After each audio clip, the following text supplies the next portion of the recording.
A hora que quiser, pastor, pode começar. Graça e paz, queridos. Mais uma vez nós estamos aqui na Escola Bíblica Dominical. Hoje nós queremos também justificar a ausência da Sandra, a nossa superintendente, por um motivo muito justo. Ela está completando mais um ano de vida e nós queremos louvar a Deus pela vida dela, sua dedicação, também a busca sempre de fazer algo com excelência, e entendemos então de que ela merece essa folga hoje e nós estamos orando a Deus que Deus possa conceder para ela muitos anos de vida, saúde, na presença de Deus, a família dela seja abençoada tremendamente e o nome do Senhor continue sendo glorificado através da vida dela. Eu quero até iniciar essa Escola Bíblica Dominical agradecendo a Deus pela vida da Sandra, pedindo que Deus possa realmente protegê-la, abençoá-la, realizar todos os sonhos no Senhor e assim nós possamos também tê-la trabalhando junto conosco, participando aqui na igreja por muitos anos, com saúde, também realização, para a glória do nome de Jesus. Vamos orar então pela Sandra, que tem sido uma bênção à frente da Escola Bíblica Dominical e pela oportunidade que Deus tem dado para nós de convivermos com ela. Oremos. Pai, obrigado pela vida da Sandra, tua filha, que tem se dedicado a Deus amado, entre outras coisas, também para o trabalho de uma escola dominical dinâmica, e nós sempre vemos que ela busca excelência para isso. E nós queremos, nesse dia, então, que ela completa mais um ano de vida, do Senhor estar a protegendo, a direcionando, fazendo dela cada vez mais uma tocha viva nas tuas mãos, para que o teu nome possa ser glorificado. Abençoa com ela o seu esposo, sua filha, sua família, sua mãe, seu irmão, ó Deus, para que ela também cada vez mais possa ter motivos para glorificar e exaltar o teu nome com alegria, e isso possa ser uma marca registrada para ganhar outras pessoas também para o Senhor Jesus. Obrigado pelo convívio dela fazer parte da Igreja Evangélica Congregacional de Agronomia e, portanto, hoje nós queremos, junto com o Senhor, celebrar a vida da nossa irmã Sandra, que é a superintendente da Escola Bíblica Dominical. Recebe a nossa oração, nós agradecemos, em nome de Jesus. Amém. E amém. Nós vamos estudar hoje sobre o estado eterno, né? E agora sobre a Nova Jerusalém. Nós já estamos conversando com a diretoria aí da Escola Bíblica Dominical, com a Sandra, a Emiliane especialmente, para que nós possamos definir os próximos passos para a Escola Bíblica Dominical. Nós continuaremos nesse sistema através do Zoom, mas mudaremos em breve do tema, porque estamos esgotando esse tema da escatologia, e eu sei que tem muita coisa ainda para ser falada, mas de uma forma geral, eu creio que deve ter dado um entendimento para você sobre esse assunto. Ainda domingo que vem nós estaremos falando sobre a questão escatológica, depois deveremos ter essa assembleia de membros no dia 4, mas traremos informações então sobre o novo tema, mas precisaremos fazer uma aula de revisão e conclusão antes que essa nova etapa seja estabelecida, ok? Eu vou compartilhar então aqui a tela para que nós possamos entrar agora nesse assunto da Nova Jerusalém, que está dentro da questão do estado eterno. E a gente então vai poder compartilhar com você um pouco sobre esse importante assunto que às vezes as pessoas misturam com outras fases da escatologia, e eu quero então que você possa estar aprendendo com mais profundidade sobre esse assunto. E quero te dar a oportunidade também, como nós temos feito, de você tirar as suas possíveis dúvidas. E para mim tem sido uma experiência boa compartilhar com vocês sobre esse assunto, escatologia, onde não se tem uma resposta objetiva para tudo, mas nos dá bastante informações sobre as coisas que vão acontecer no futuro, e ainda nós temos certeza de que bastante coisa que parece que não tem resposta, nós encontramos resposta clara na Bíblia. Só para você ter uma ideia de como nós caminhamos, né? Nós já estudamos mais ou menos o que está aqui nessa ilustração, né? E você, para ter uma ideia geral, então, do assunto escatologia, deve ter em mente esse quadro aqui que eu estou apresentando para você. Houve a crucificação, após a crucificação aconteceu também a ressurreição do Senhor Jesus e a descida do Espírito Santo. Atos capítulo 2. E acontecerá nos últimos dias que derramarei do meu Espírito sobre toda a carne. E aí então começa a era da igreja, que é essa era que nós estamos vivendo.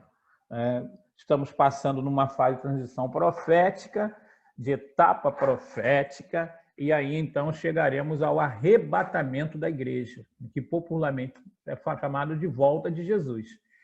Mas o arrebatamento da igreja deve ser considerado como a primeira fase da volta de Jesus, onde os mortos em Jesus serão ressuscitados, quem estiver vivos e for crente, cheio do Espírito Santo, vai receber um corpo glorificado, e nós vamos ter um encontro nas nuvens com o Senhor. E nesse período, então, nós teremos o tribunal de Cristo, né, que é aquela prestação de contas que teremos que dar ao Senhor, mediante as nossas motivações, mediante o nosso trabalho feito, que nessa avaliação não há o perigo de perder a salvação, mas determina a questão do ganho ou não de galardões. Também, logo após o tribunal de Cristo, vem a boda do Cordeiro, que é a festa, que estaremos tendo ainda lá no céu.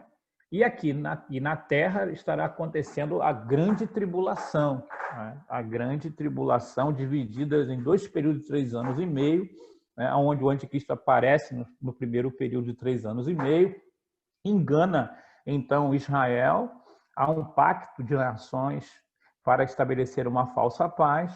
No final desses 3 anos e meio, o anticristo mostra a sua verdadeira face, e em contrapartida também estará acontecendo na Terra cataclismas, que estarão tirando a paz e fazendo também as pessoas refletir sobre a necessidade de terem Jesus como Salvador, como verdadeiro Messias. Será um tempo também para que os olhos de Israel sejam abertos e eles possam conhecer a Jesus como o Messias, que a própria Bíblia fala tanto e eles até hoje não reconhecem.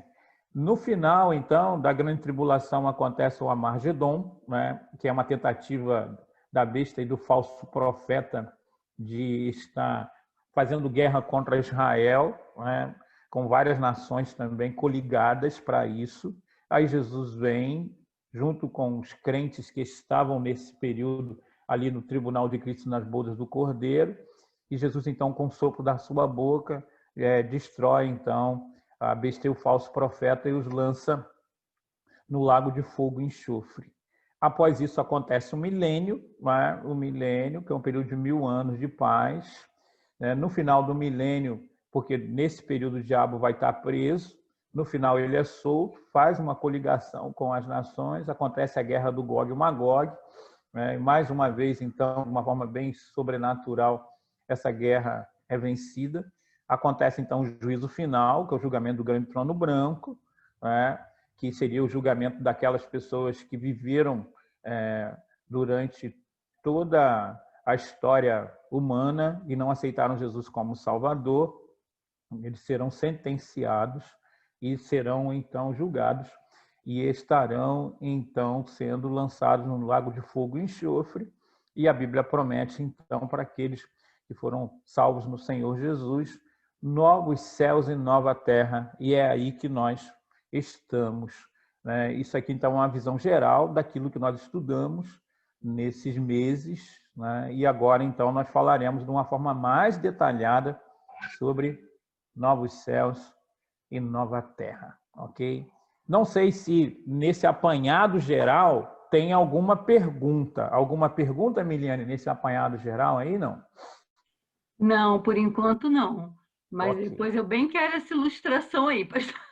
Tá bom, tá ok. Vou passar para para você. Então, nós temos aqui a promessa do novo céu e da nova terra, ok? Olha só o que está escrito na Bíblia, na carta de Pedro. Ora, os céus que agora existem e a terra, pela mesma palavra, têm sido entesourados para o fogo, estando reservados para o dia do juízo e destruição dos ímpios. Virá, entretanto, como ladrão o dia do Senhor, no qual passarão com estrepitoso estrondo, e os elementos se desfarão abrasados, também a terra e as obras que nela existem serão atingidas, visto que todas as coisas hão de ser assim, desfeitas.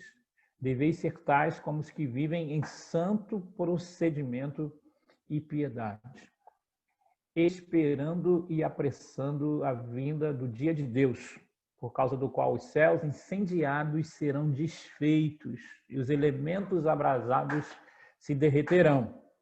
Nós, porém, segundo a sua promessa, esperamos novos céus e nova terra, nos quais habita justiça. 2 Pedro, capítulo 3, verso 7 e do verso 10 ao verso 13. Então, nós vemos aqui uma palavra específica que fala sobre o destino dos céus e da terra. E a Bíblia é clara em dizer que eles estão entesourados, destinados para o fogo. E aí nós podemos ver, então, de que aqui também vai dizer que isso vai acontecer de repente, cronologicamente também precisa ser colocado para que não haja confusão para a hora exata disso acontecer. Tem gente, então, que não tendo a cronologia bíblica, a linha do tempo, coloca isso como se fosse no momento do arrebatamento, né? Não faz a distinção das épocas proféticas. Então, nós precisamos entender que isso vai acontecer um pouco antes do julgamento do grande trono branco, ok? E aí, então, nós podemos ver até pela expressão que é dita em Apocalipse, no capítulo 20, no verso 11, quando diz assim: vi um grande trono branco e aquele que nele se assenta, de cuja presença fugiram a terra e o céu, não se achou lugar para eles. Então, cronologicamente, esse momento aí em que a terra e os céus passarão aí pelo fogo, né, será um pouco antes do julgamento do grande trono branco, ok? E aí, então, nós estaremos preparados para viver o estado eterno, né, de uma forma plena. É muito importante nós lembrarmos que esse evento ele é profetizado, né? Profetizado pelo apóstolo Pedro, como você acabou de ver aí, né? Uma leitura, ouviu, Isaías, né? Também o apóstolo João.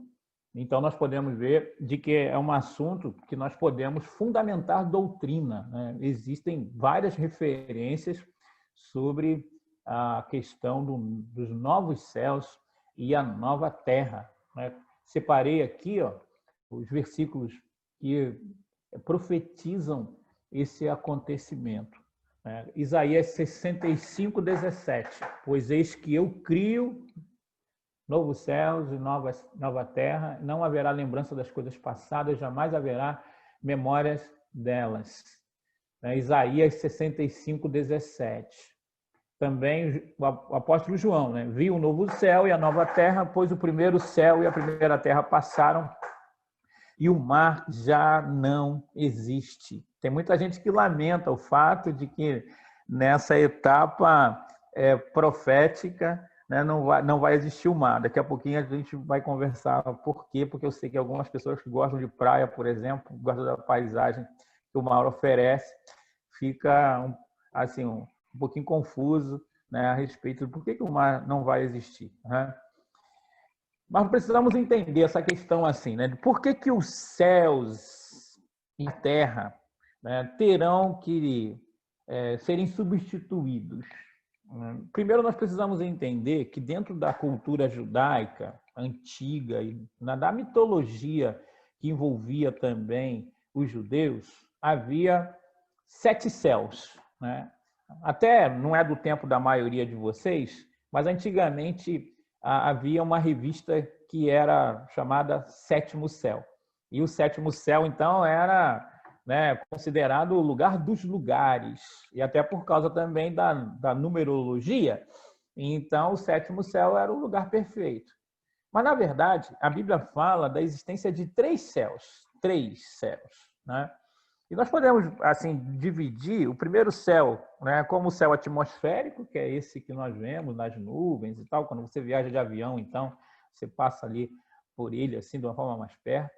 Né? Tem o céu planetário, né, o planeta, o sistema solar e tal, né, onde a NASA envia, né, satélites, essa coisa toda, acima da atmosfera. Né? E tem o terceiro céu, que a Bíblia fala que é a nossa morada, que algumas pessoas já tiveram até o privilégio de ir lá, né, como o apóstolo Paulo afirma que ele conhece um homem que foi arrebatado a esse lugar. E também nós podemos ver nas profecias de João no Apocalipse, né, algumas vezes ele falando, então, de tendo uma visão, né, de sendo também transportado para esse lugar, que é o lugar dos lugares, esse sim. Então, a Bíblia não fala de 7 céus. Quem fala isso é a mitologia judaica, a mitologia babilônica, né? A Bíblia fala de 3 céus, e vai falar que o terceiro céu, então, é esse lugar dos lugares, né? Mas que a Bíblia vai dizer, então, de que também esse lugar está entesourado para o fogo, né? A necessidade dele também é ser destruído, né?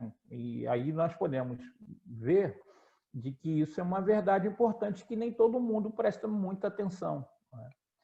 Nós podemos ver de que a Bíblia afirma isso aqui, ó. Deus criou os céus e a terra, mas a queda, né, tanto de Lúcifer quanto de Adão e Eva macularam a criação divina. Por isso que a Bíblia fala assim, as coisas antigas passaram. Deus pretende, então, começar tudo realmente novíssimo, né? Que até a palavra grega kainos, que significa completamente novo, inédito. Né? E aí, então, a razão, então, né, da terra e os céus serem destruídos é o fato da queda, tanto de Lúcifer, né, quanto também de Adão e Eva terem maculado a criação divina. Então, devido a isso, os céus e a terra atuais serão destruídos pelo fogo para que sejam expurgados os efeitos do pecado. Né? Isaías 34:4 afirma isso também, essa verdade. Né? Mas a Bíblia vai falar que para os crentes, para aqueles que passaram pelo teste da fidelidade, Deus está preparando um lugar novo, a Nova Jerusalém, a cidade santa, onde vão habitar todos aqueles que foram remidos pelo Senhor. E tem, então, sempre algumas dúvidas, né, que falam como é que será esse estado novo? Quais serão as características? Então, nós podemos ver assim, né, que haverá eternidade, né, as pessoas não vão mais morrer. O texto de Apocalipse, no capítulo 21, fala isso de uma forma muito clara. Né? Vai falar também que não vai haverá mais dor, né? Será um tempo muito tremendo, e todos nós estamos conscientes disso, e essa verdade ela é bastante divulgada. Nós estávamos conversando um pouquinho antes, de forma informal, antes de iniciar a gravação, sobre animais, essa coisa toda. Tem gente que pergunta também se lá haverá animais, plantas, né? Principalmente aquelas pessoas que são mais achegadas aos seus bichinhos de estimação. Quando eles morrem, já recebi algumas perguntas, mas prometo não responder a você agora, se os animais vão para o céu ou não, né? Mas isso aí a gente deixa uma questão mais para frente. Também essa questão do relacionamento entre homem e mulher, né? Que a Bíblia é clara em dizer de que nesse nível, como nós já conversamos alguns domingos anteriores, de relacionamento, né, marital, sexual, no céu não tem, né? Mas no céu continua sendo reconhecido gente que aqui na Terra homem, né? E também aqui na Terra mulher. Né? Parece que haverá esse tipo de lembrança, ok? Habitantes, né? Corpo glorificado, tal, né? Então vai ser um tempo muito especial, diferente, onde nós estaremos vendo a Deus, vendo a Jesus glorificado e sendo semelhante a eles, diz a Bíblia. a questão do reconhecimento também, né, que as pessoas falam, e a questão da memória. Então, nós tentaremos, mais uma vez, conversar um pouco sobre essas coisas, né, mas estaremos hoje falando mais especificamente sobre as características do novo céu, né, da chamada Nova Jerusalém. E aí é um texto muito rico em Apocalipse, no capítulo 21, né, quando vai falar das características desta cidade. E uma das coisas que estão registradas é o fato do mar não existir mais, né? Quando diz assim, vi o novo céu e a nova terra, pois o primeiro céu e a primeira terra passaram, e o mar já não existe.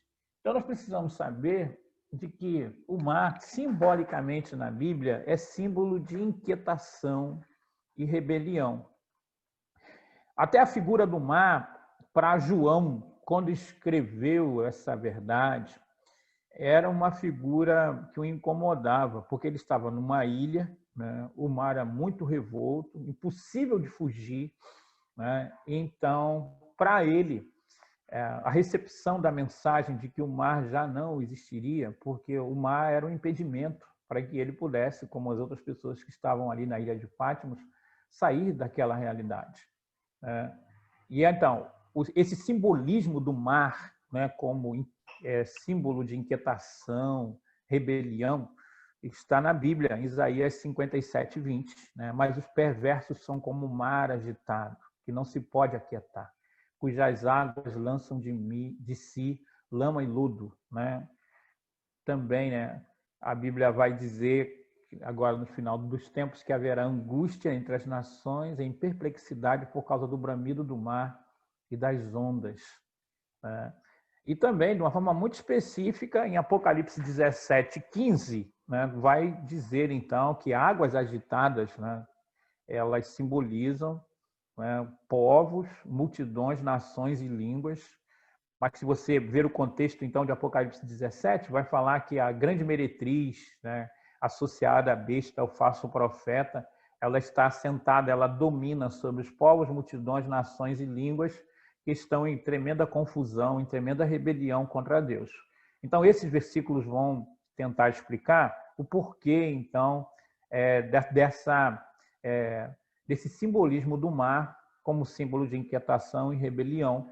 E quando essa mensagem chega, então, a João, se torna uma mensagem de conforto para ele. Né? Ele estava lembrando, então, de que não haveria mais separação, não haveria mais inquietação, não haveria mais rebelião. Essa é a mensagem quando diz que o mar já não existe. Okay? Então, nós precisamos ter ideia das características da Nova Jerusalém. Primeiro, é um lugar real. João, ele teve a oportunidade de ter uma visão, mas a profecia diz de que é um lugar real. Esse lugar será o lugar da nossa habitação. Nós iremos para lá. Isso é muito importante que nós possamos estar ressaltando. Apesar do Apocalipse ser um livro simbólico, mas o novo céu e a nova terra, que não é só falado no Apocalipse, vocês viram que também é profetizado por Isaías, profetizado por Pedro, né, profetizado pelo próprio João, é um lugar real. Né? Tem uma arquitetura, né, que a Bíblia detalha também sobre isso, né, que nos dá a ideia também da proporção desse lugar, capacidade, né, de receber um número de habitantes muito grande. Então, no céu haverá lugar para todo mundo. A Bíblia também fala do formato bem característico, né? Muito melhor idealizado, né, de que qualquer obra terrena. Também fala dos materiais, né, em que esse lugar também ele oferece, mostra, né, a glória, né? E nós podemos ver que também para que possa ressaltar o cuidado de Deus de preparar um lugar bem marcante, confortável, né? E para nos dar a ideia, então, também de que vai ser um lugar que vai valer muito a pena estar vivendo ali. Então, é um lugar real, tem uma arquitetura sensacional, né? Nem Oscar Niemeyer poderia pensar num negócio tão bonito, né? Tem um formato específico. Os materiais também mostram o cuidado de Deus em preparar um lugar tão bonito e marcante para que possamos viver a eternidade. A Bíblia vai falar ainda, né, que desaparecerão da terra não somente as águas incessantemente perturbadoras, né, mas também o desassossego da humanidade, ainda explicando essa questão do porquê o mar já não existe. A Bíblia também vai falar de que não haverá mais morte, né? E aí nós lembramos então de que o último inimigo a ser destruído será a morte. Tanto em 1 Coríntios capítulo 15, verso 26, quanto Apocalipse capítulo 20, verso 14, né, vão falar para nós sobre essa questão do desfecho final, de que nós não viveremos mais incomodados pela possibilidade da morte chegar a qualquer momento. Nós podemos afirmar que atualmente não existe lar em que não possa entrar a morte, nem cidade, né, que não haja um cemitério, né? Enfim, nós temos que conviver com essa realidade. E agora, então, nesse ano de pandemia, temos sido atingidos, né, por tantas notícias difíceis, mas o nosso consolo é que haverá um tempo de que não haverá mais mortes, não haverá mais cemitérios, não haverá mais enterros. Né? Louvado seja o nome do Senhor por isso. Mas atualmente não existe lá em que ela não possa entrar. Né? Nós não podemos impedir da morte bater na nossa porta. E aí sempre quando nós passamos, principalmente assim numa cidadezinha menor, né? E eu às vezes assim sou meio doido, fico pensando assim, será que aqui tem cemitério? E geralmente tem, né? As cidades, mesmo que seja uma vila, né? Geralmente tem um cemitério que também lembra, né, de que nós somos seres finitos e que precisamos acertarmos com Deus. Mas haverá um tempo em que essa realidade não vai mais existir. Viveremos sem a presença da morte, sem a possibilidade dela chegar no nosso lar. Né? Louvado seja o nome do Senhor. A Bíblia também fala que não haverá mais prantos. Nós podemos dizer que agora a tristeza nos persegue como uma sombra. Os homens, é interessante isso, né? Os homens entram no mundo com o choro, passam muito tempo pranteando, né? E saem muitas vezes desse mundo com gemidos. Né? E a mensagem, então, de esperança é essa, né? Porque Apocalipse acaba sendo uma tremenda mensagem de esperança para nós. Naquele lugar, a alegria será completa. A questão é de que muitas vezes nós pensamos muito nessas características do novo céu e da nova terra quando estamos diante do quadro da morte, né? E as pessoas estão muito feridas, saudosas, elas não prestam muita atenção nessas verdades. Mas agora, então, né, nesse domingo aí, um pouquinho frio, aconchegante, nós podemos pensar, então, dessa realidade, que viveremos num lugar onde não haverá mais inquietação, rebelião, né? Não haverá mais dor, não haverá mais a presença da morte. E vale ressaltar, então, né, no verso 4, traz essa verdade, não haverá mais dor. Né? Todas as dores causadas por desastres, né, nos hospitais, nas guerras, no leito de morte, em confusões onde há aglomeração de pessoas, né? Tudo isso passará. E isso a Bíblia diz, então, também para nos consolar e para que nós possamos estar buscando cada vez mais santidade, comprometimento com a verdade revelada na Bíblia Sagrada. É interessante que eu posso dizer que nesse mundo o sofrimento é permitivo para nos humilhar, purificar. Tem até aquele velho ditado, né? Se alguém não vem pelo amor, vem pela dor. Mas nós podemos dizer que essa dor entrou com a queda no Éden, né? Isso é muito claro. Mas no novo céu e na nova terra não haverá mais espaço para ela. Tem também, né, no verso 8, a designação de que não haverá mais tímidos, né? Fora ficam os tímidos. Em umas versões também os chamam de covardes. E nós podemos ver de que lá no original, esse termo tímidos ou covardes significam aqueles que se envergonham do Senhor, né? Aqueles que não têm coragem de assumir o seu compromisso com Jesus de uma forma pública, de uma forma prática. A Bíblia os chama de tímidos e a Bíblia também chama de medrosos. Eles serão removidos da terra e lançados no lago de fogo, diz a Bíblia. Aí eu ressalto aqui, os medrosos são os que temem mais aos homens do que a Deus. A Bíblia vai dizer, então, de que há uma características de homens, né, e mulheres que não poderão entrar ali no novo céu e na nova terra, estarão impedidos disso porque eles foram tímidos, eles foram medrosos, né? Além também de serem incrédulos. Né? Incrédulos aqui são aquelas pessoas que alegam impedimentos para crer no Evangelho, né?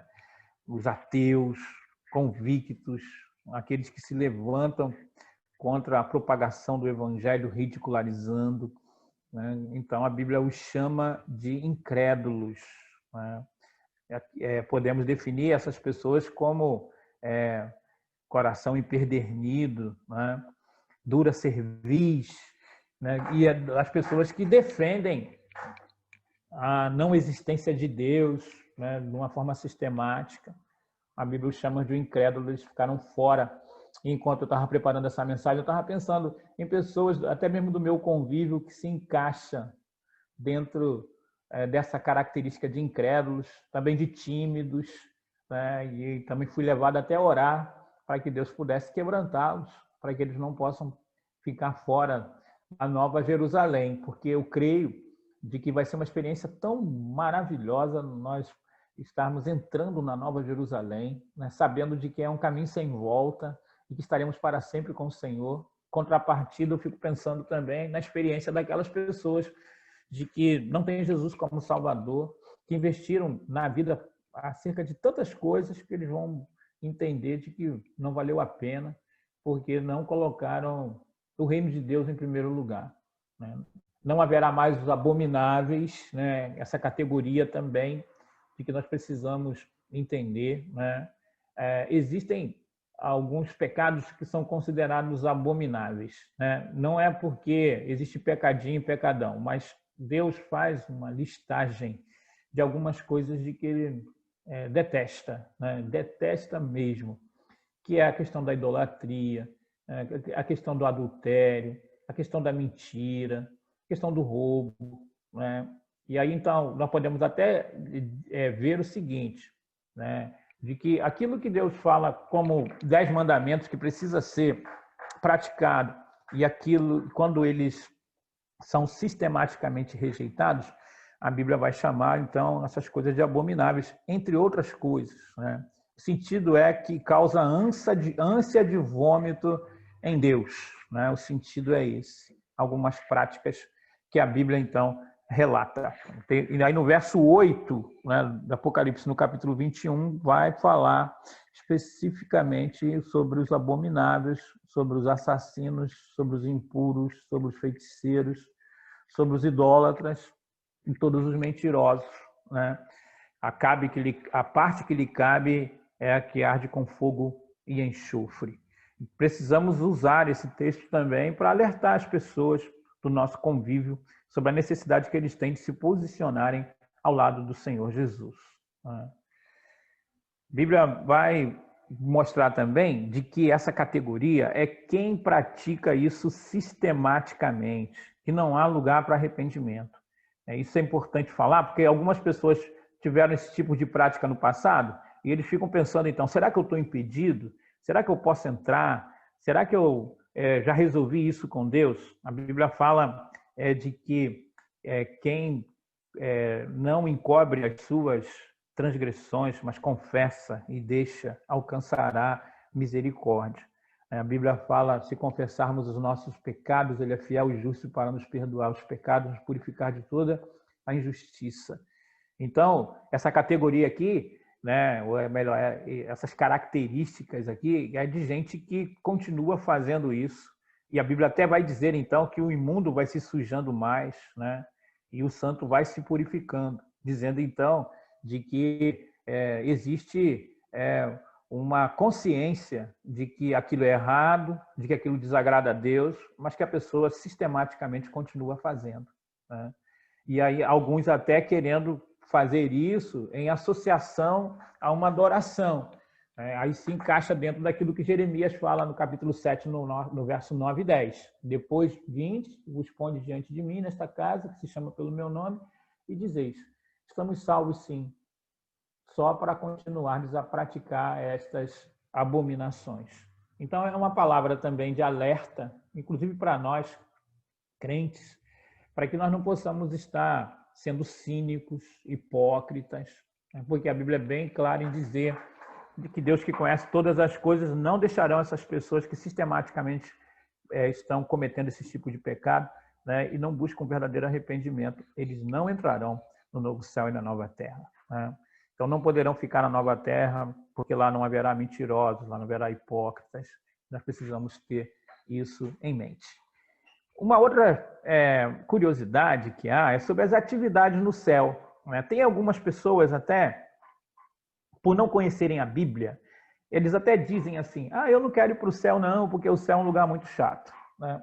Por exemplo, eu já ouvi o Zeca Pagodinho fazendo essa declaração e pedi até que Deus tivesse misericórdia dele, porque ele não entende ainda a revelação de Deus, né? Algumas pessoas falam de que preferem ir para o inferno, porque eles entendem que o inferno é um lugar onde eles terão plena liberdade.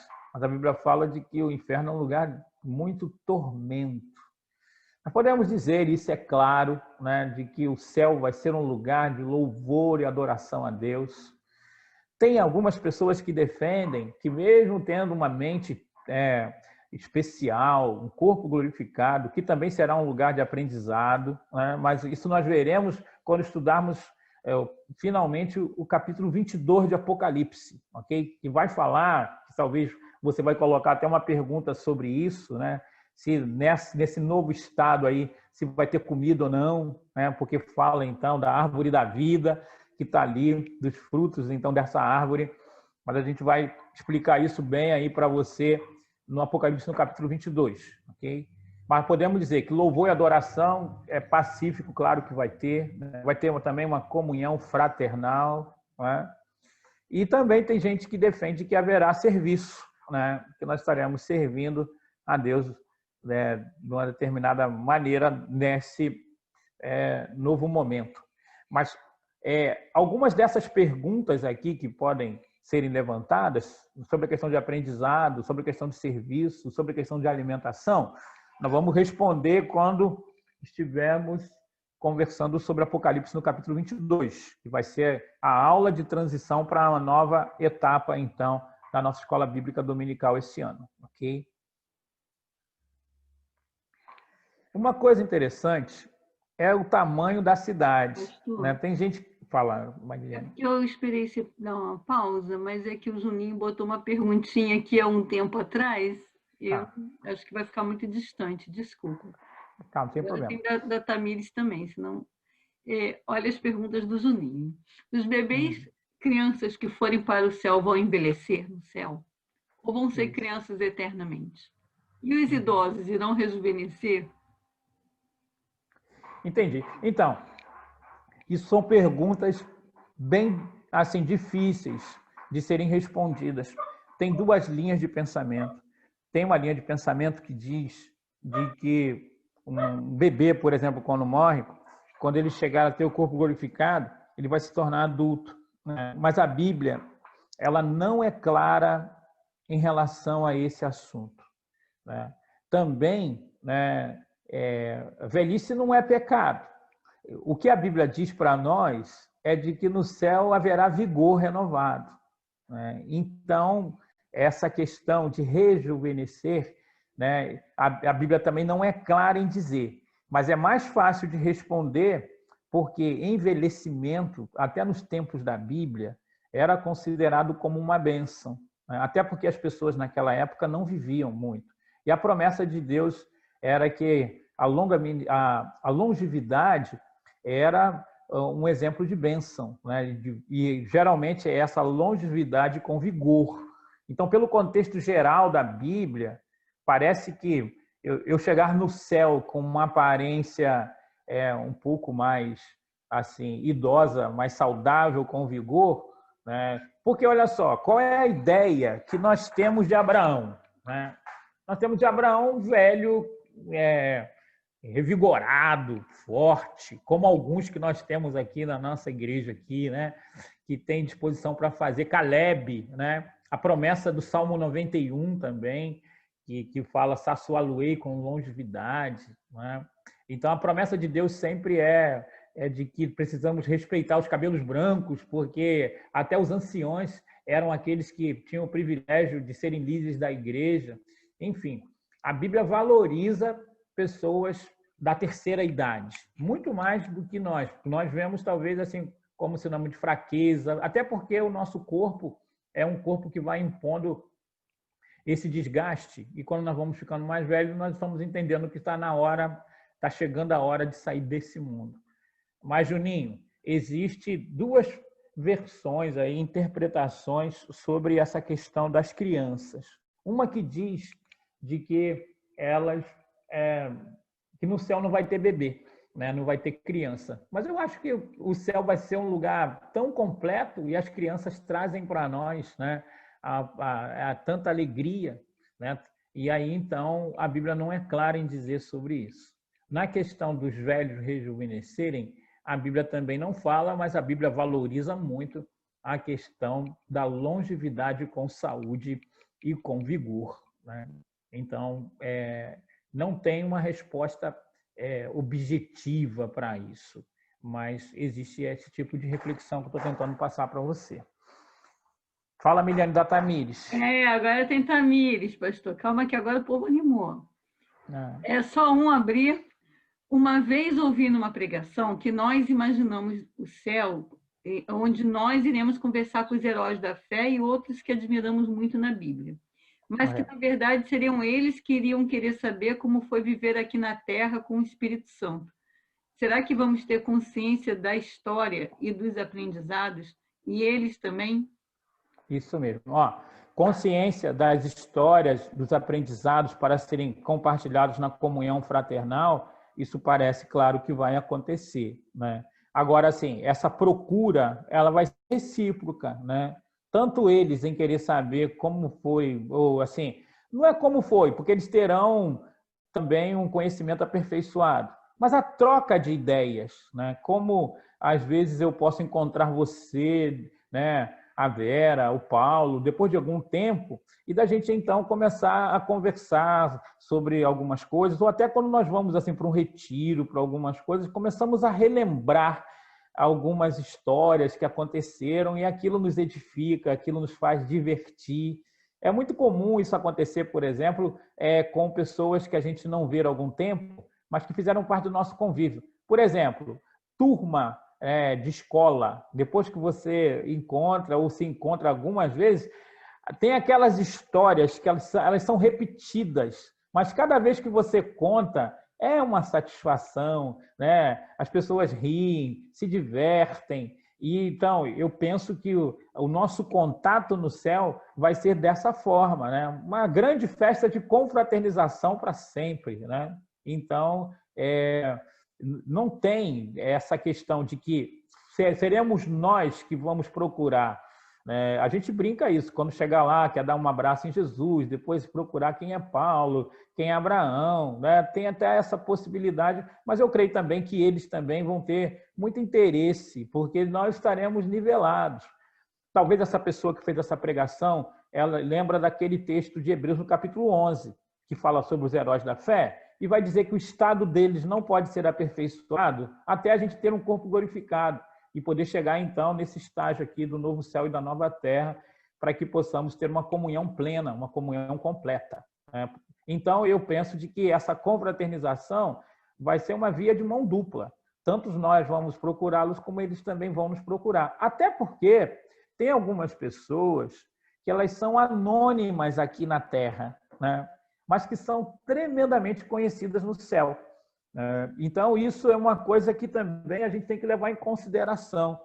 Nós temos algumas pessoas que a própria Bíblia fala a respeito deles num testemunho maravilhoso, mas nós também temos na história, e até na própria Bíblia, gente anônima, mas que fizeram coisas tão marcantes que diante de Deus, então, porque Deus leva em consideração a intenção, né? Deus leva em consideração você fazer sem querer ser reconhecido. Então, quanta gente boa né, que já passou ou está ainda nessa terra, que são considerados anônimos no céu, mas que têm tremendo galardão, que, sem dúvida alguma, também vão ser alvos, né, da curiosidade, se é que eu posso falar assim, dos bate-papos que Abraão, Isaac, Davi, Pedro, Paulo também vai querer conversar conosco, né? Talvez até se no céu levássemos um susto, né? Já pensou então chegar no céu assim, aí um anjo chega para você e fala assim: ô Miliane, olha só, Paulo tá doido para falar contigo. Aí você, opa, ele quer falar comigo? É, e de Caramba, que repente medo! né? Então, parece-me de que essa questão da confraternização, né? Olha só que legal que eu fico imaginando.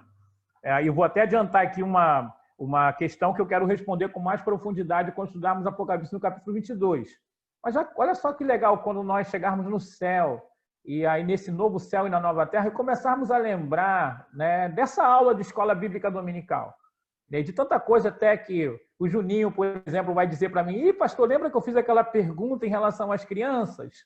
Aqui a gente está vendo de que não foi muito aquilo que o senhor respondeu, ou é aquilo que o senhor respondeu, havia aqueles dois tipos de possibilidade, mas olha só que legal, né? E da gente, então, está conversando um com o outro sobre essas coisas num ambiente sem preocupação, né? Sem preocupação da fatura do cartão de crédito, sem a preocupação da fofoca que foi feita, das manipulações que podem ser realizadas, a presença do diabo, a pandemia, enfim, vai ser um estado de graça muito grande. Muito bom, né? A Sensacional. Ivete lembrou, né, do que está escrito em Isaías, no capítulo 40, versículo 31, que nós teremos os corpos transformados, que aqueles que seremos como águias que terão as forças renovadas, que correm, não se fatigam, no caminho não se cansam. E o Aloysio daquele hino do Paulo César Brito, que diz que no céu há muitas coisas que um dia anseio ver. Eu também anseio. Isso mesmo. E do Paulo César do Logos também, né? Quando ele fala do céu, lindo céu, né? Contarei a linda história. Então, naquela música também, que eu acho que também é um hino da harpa cristã, ele também é ressaltado essa verdade, né? De que eu amo toda a minha fé também quando...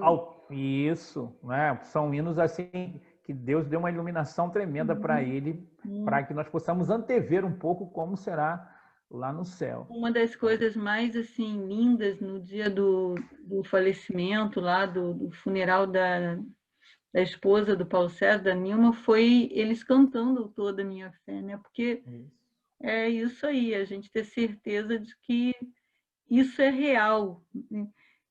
Às vezes a gente pensa que essa vida aqui é real e que a eternidade é utopia. Eu acho que é um pouco ao contrário. Essa vida aqui ela é real, mas ela é passageira. A eternidade é a nossa realidade mesmo. Muito, muito legal, pastor. Então, é isso daí. E aí, Miliane, parece que essas percepções, essas convicções, elas estão ficando em segundo plano na igreja atual, né? Porque a igreja atual, até por causa do contexto que nós estamos inseridos, que é um contexto de sobrevivência, um contexto em que as pessoas precisam lutar para fazer diferença e que sempre são estimuladas a terem mais. Então, as pessoas esquecem disso. Tem até medo da eternidade. Muitos crentes têm medo da eternidade. Tem medo, por exemplo, do momento da morte. Isso não significa dizer que nós vamos procurar a morte, mas significa dizer, então, que a gente está preparado, que a gente entende esse momento. E de que quando o ente querido morre, existe espaço para chorar, né? Porque até mesmo assim, quando nós temos um familiar que eles conseguem, né, uma bolsa de estudo, por exemplo, no exterior, uma oportunidade de trabalho, mas que nós sabemos, então, de que eles vão ficar longe. Então, fica um sentimento misto no nosso coração de tristeza, também de alegria. Então, eu entendo muito bem que na hora de um funeral, né, ou até mesmo quando você lembrar de alguém que você gosta tanto e de que faleceu, de você chorar. Chorar não é pecado. Mas essa questão de nós mesmos, pessoalmente, de termos essa visão de que a eternidade é uma bênção, que a eternidade é melhor do que o estado que nós estamos aqui. Parece que a igreja, às vezes, tem isso como um jargão, né? Não tem isso como verdade plena. Tem isso assim como uma mensagem que pode trazer consolo naquela hora mais extrema. É igual o médico quando chega para nós, que a pessoa está na UTI, e ele diz assim, já fizemos tudo, agora só Deus. Parece que quando ele diz isso, não é nem um incentivo para que você possa buscar a Deus. É para ele dizer assim, não tem mais nada para fazer. Não é?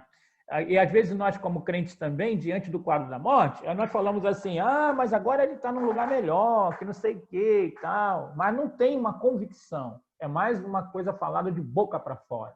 Então eu acho que a gente precisa entender isso.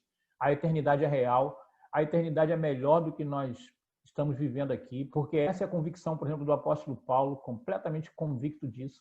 Mas isso também não fazia com que ele desistisse da vida, né? Ele falava assim, eu quero estar com Cristo, que é incomparavelmente melhor, mas entendo que por esse período aqui Deus me quer mais um tempo aqui. E vivia intensamente, alegre. Eu acho que essa deve ser a postura. E gosto também quando ele fala lá, se vivemos para o Senhor, vivemos, se morremos para o Senhor, morremos.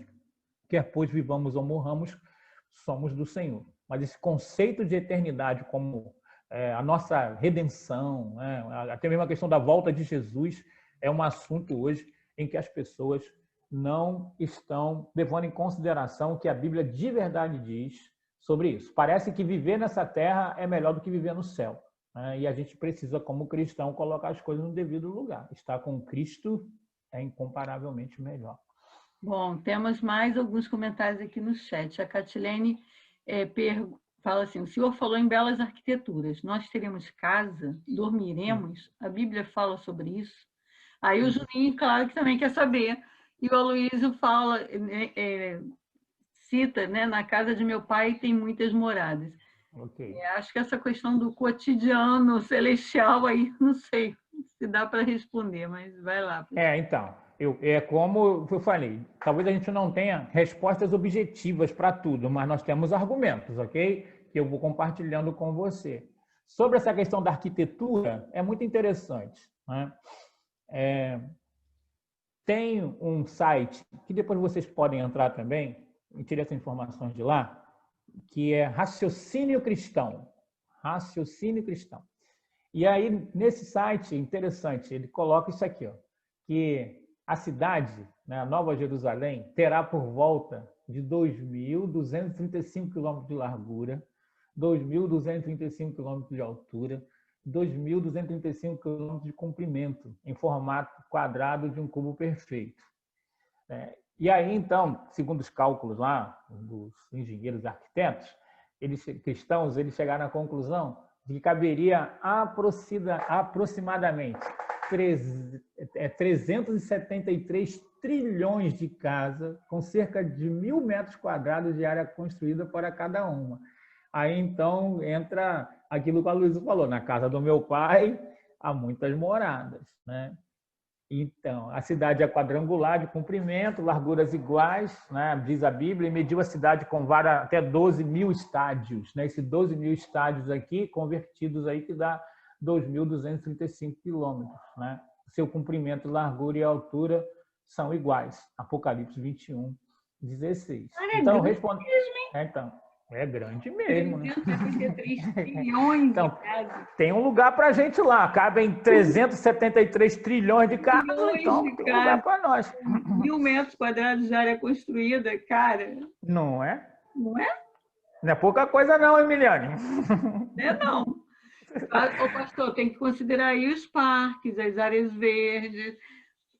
Isso, pode ter certeza que vai ter, né? Mas então, eu creio de que aqui só está querendo dizer de que nós devemos ficar tranquilos, que não haverá falta de espaço. Eu acho que é isso que a mensagem quer dizer para nós, né? E depois, um pouquinho mais à frente, ele vai falar dos detalhes de que a cidade é linda, a cidade é maravilhosa, né? Então, a gente pode ficar tranquilo em relação a isso.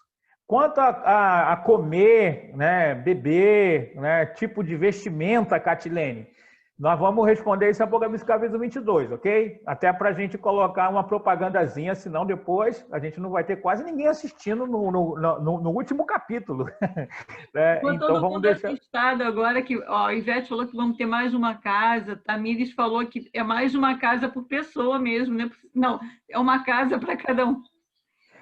Então, isso são boas perguntas, né?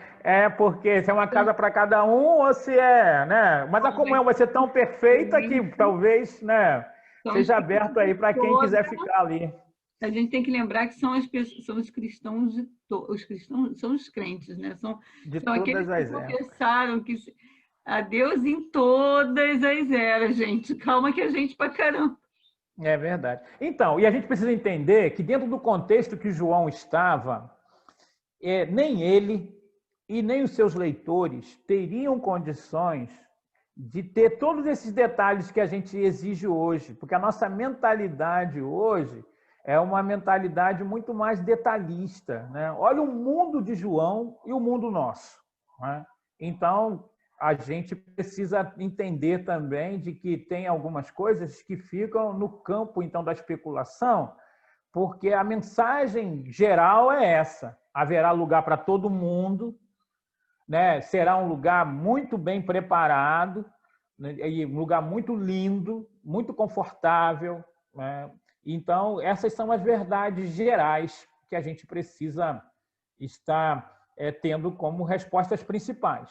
E buscar, então, na própria Bíblia, alguns detalhes, né, para que nós possamos ter, assim, compreensão sobre curiosidades, ok?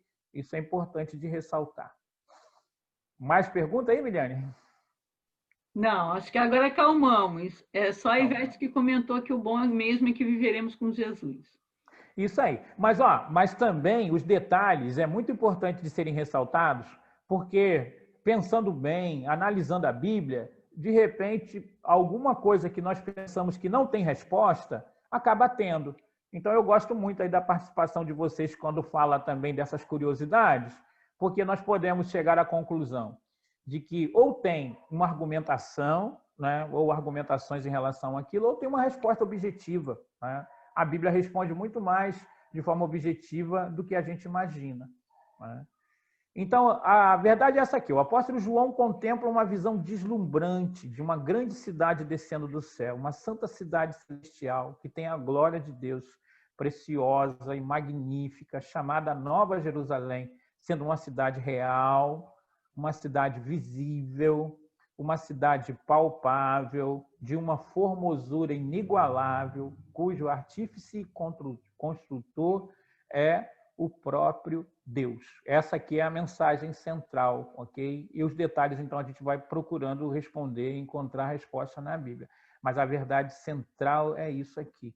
Essa cidade tem a glória de Deus, ela é preciosa, ela é magnífica, ela é chamada de Nova Jerusalém, é uma cidade real, visível, palpável, de uma formosura inigualável, cujo artífice e construtor é o próprio Deus.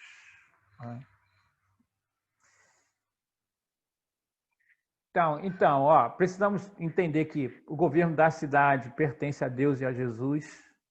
Os habitantes da cidade terão um corpo glorificado, né? Precisamos entender isso, né? Já falamos sobre as dimensões da cidade, fundamentos da cidade lembram, então, um tremendo bom gosto. E a gente precisa entender também, tem gente assim, o incrédulo, né? O avarento, quando pensa na cidade, ele pensa no ouro, pensa nas pedras preciosas como prioridade. Os crentes pensam na presença de Jesus, no corpo glorificado, na comunhão dos santos, né? De estarem vivendo para sempre com o Senhor. É claro que, de uma forma simbólica, está sendo dito, né, de que é um lugar muito maravilhoso, né, que é acima do Éden, né? Tem gente que vai dizer, então, o Éden tinha características, primeiro, minerais, né, e depois, então, ele tem características ecológicas, né? Então, a gente precisa estar entendendo de que a Nova Jerusalém é outra coisa completamente diferente de tudo aquilo que a gente possa ter ideia, ok? Aí por isso que está escrito aqui, ó, a qual tem a glória de Deus, o seu fulgor era semelhante a uma pedra preciosíssima, como pedra de jaspe cristalina. Tinha grande muralha, 12 portas, junto às 12 portas, 12 anjos, sobre ela os nomes escritos, que são os nomes das 12 tribos dos filhos de Israel, né? Então, todas essas informações aqui, e depois continua dizendo, a muralha da cidade tinha 12 fundamentos, estavam sobre estes os 12 nomes dos 12 apóstolos do Cordeiro. Essas informações aqui é para dizer, então, de que ela é um lugar, né, sensacional, confortável, lindo, né, que tem fundamento, né? O fundamento dessa cidade está nas verdades faladas pelos profetas, pelos apóstolos, pelo próprio Jesus. Por isso que a cidade tem fundamento, né? E vai dizer que esses 12 fundamentos aí dos apóstolos do Cordeiro, dizer que o fundamento é o ensino dos apóstolos, né? Que estão revelados lá no Novo Testamento. Até as pessoas que vão entrar ali devem estar fundamentados nesta verdade. Então, é uma linguagem simbólica para ressaltar a beleza, a segurança, esse lugar incrível que é a Nova Jerusalém. Apocalipse 21, de 11 a 14, vai trazer, então, essa linguagem simbólica para reafirmar essa verdade, que é um lugar seguro, é um lugar lindo, é um lugar que tem fundamento, é um lugar que irão para lá as pessoas que viveram buscando cumprir os princípios do Novo Testamento. Então, é um lugar real, tem uma arquitetura linda, tem um formato específico para mostrar para nós de que cabe muita gente lá, e os materiais, né, são usados como símbolo para mostrar de que a cidade é muito maravilhosa. Okay? Enfim, eu entendo de que, para terminar a nossa aula de hoje, fazer essa recapitulação aqui é necessário. É mais sublime que os céus que agora existem, é a casa do nosso Pai, é chamada de Nova Jerusalém.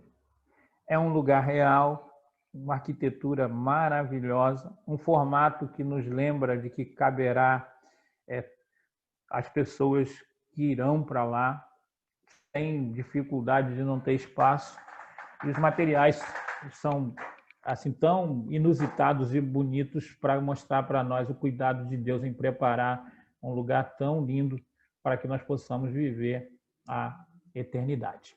Ok? Tem mais pergunta aí, Miliane? Oi, pastor, só um segundo aqui. Vamos lá. O Juninho tinha feito uma pergunta, mas eu acho que ficou claro, né, em relação a onde será a Nova Jerusalém, se nos céus ou na terra. É na terra. Então, nesse lugar, é uma substituição dessa terra e também do céu que nós temos hoje. Catilina agradeceu aí, porque a gente está aprendendo muito realmente. E a Lohane, o Celso, pai da Lohane, perguntou qual tribo nós pertencemos. Não entendi exatamente. Tá, porque essa linguagem de tribo, né, e também é de 12, quando fala 12 apóstolos, 12 tribos, quando fala de 12 apóstolos, está falando da nova aliança. Quando fala de 12 tribos, está falando da antiga aliança. E aí está dizendo, então, de que o povo de Deus é composto, então, de pessoas comprometidas com ele no Antigo Testamento e no Novo Testamento. É uma forma de estar ressaltando de que Deus vai estar preparando um lugar tremendo, tanto para o povo da Antiga Aliança quanto para o povo da Nova Aliança. O povo da Antiga Aliança que morreu na expectativa do Messias, e nós, então, que vivemos com a certeza de que o Messias já veio e ele é o nosso Senhor, nosso Salvador. Então, o governo perfeito, habitantes perfeitos, conhecimento perfeito, comunhão perfeita, amor perfeito. Essa é a lição principal que nós precisamos estar nos apropriando, nos apegando de Apocalipse no capítulo 21. Mais alguma pergunta aí, Miliane? Não, pastor. Não. Ok. Então, eu quero agradecer a vocês, né, mais uma vez, e dizer, então, de que tem sido também uma experiência muito boa para nós nós estamos até assim entendendo que Deus nos direcionou de verdade para esse assunto da escatologia, né? E nós temos visto a participação de vocês intensa. Estamos orando, então, para que possamos dar continuidade através de um assunto também que seja um assunto interessante, que desperta em você o interesse de acordar um pouquinho mais cedo no domingo para estar junto com a gente. E nós vamos trazer, então, em breve, maiores informações sobre isso. Eu quero, então, encerrar aqui a minha parte, agradecendo a Deus por mais essa manhã na presença dele e convidar a você a estar participando da live às 19 horas. Você que fez a inscrição deve vir, então, né? E você que não pode, por alguma razão, queria que você estivesse conectado conosco para que juntos nós possamos louvar o Senhor a partir das 19 horas. Tá? E eu quero lembrar sempre, segunda-feira, fica liberado o link, né? O link para as inscrições para o culto presencial. E aí, então, vai até sábado, por volta, acho que de 16 horas, 14 horas, 16 horas, não lembro muito bem agora, não. Mas vai até sábado à tarde. Depois o site, ele fecha as inscrições, né? E a gente não tem mais como colocar alguém para participar do culto a partir de sábado, sei lá, 16 horas, assim. Não tem mais como, porque o site fecha por aí. Tá? Então, a partir de amanhã, você já vai ter já o site para o culto do próximo domingo. Tá? Eu quero agradecer mais uma vez a todos, agradecer a Miliane também pelo trabalho cuidadoso que ela tem feito, a maneira também didática que ela conduz aí na questão das perguntas. Nós louvamos a Deus aí pela vida de cada um de vocês. Oremos então, depois eu volto para a Miliane. Senhor, eu quero te louvar, porque hoje nós tivemos a oportunidade de estudar sobre o novo céu, a nova terra, a nova Jerusalém, e tem algumas perguntas de que a gente não sabe todos os detalhes, mas sabemos, então, de que é um lugar maravilhoso que o Senhor tem preparado para nós. Obrigado pela oportunidade também que a gente está tendo de ter uma linha do tempo sobre os acontecimentos proféticos, que isso possa afirmar a nossa fé, que cada aluno aqui da Escola Dominical possa buscar um conhecimento mais aprofundado, mas agora eles têm mais um pouco de base para isso. E nós queremos te agradecer mais uma vez pela vida da Sandra, por estar completando mais um ano de vida, que o Senhor possa conceder para ela um domingo muito abençoado e que esse ano seja o melhor ano da vida dela, Pai, para a glória do teu nome. Nós queremos glorificar o teu nome pela vida de cada um participante da Escola Bíblica Dominical. Concede para nós um restante de domingo na tua presença e um culto à noite muito abençoado. É a nossa oração em nome de Jesus. Amém. Deus abençoe a todos. Bom, amados, a gente agradece a vocês nesse domingo mais uma vez a participação. Como o pastor já falou, na próxima semana nós vamos ter uma reunião para que a gente continue, né, organizando, porque com certeza, mesmo em meio a todas essas dificuldades iniciais, que hoje, 4 meses já, né, pastor, que a gente está nessa... É verdade. Hoje nós percebemos também que essa sala virtual, essa EBD virtual, ela é mais do que simplesmente a gente tentar manter alguma coisinha. Ela se tornou um local em que a gente consegue, de maneira muito profunda, né, estar em consonância com aquilo que Deus tem para compartilhar com a igreja dele nesse tempo. Tem atingido muitas pessoas, o link das nossas aulas da EBD tem atingido muitas pessoas que não frequentam a nossa igreja, e isso é incrível, a gente não tem noção do alcance que tudo isso tem tido. Então, que o Senhor possa continuar nos abençoando nessa estratégia e que a gente possa, ao longo desse tempo que Ele reservou, para que seja um tempo diferente na nossa vivência, a gente possa estar fazendo o nosso melhor. Obrigada, pastor, pela sua instrumentalidade, pela sua didática, que vem cá. Agrega, né? Agrega as pessoas também, isso é muito importante. Tá? Então, obrigado, pessoal. Agora aquele tchauzinho básico para a gente gravar. Tchau, bom domingo, fiquem com Deus. Até o culto à noite. Tchau, gente.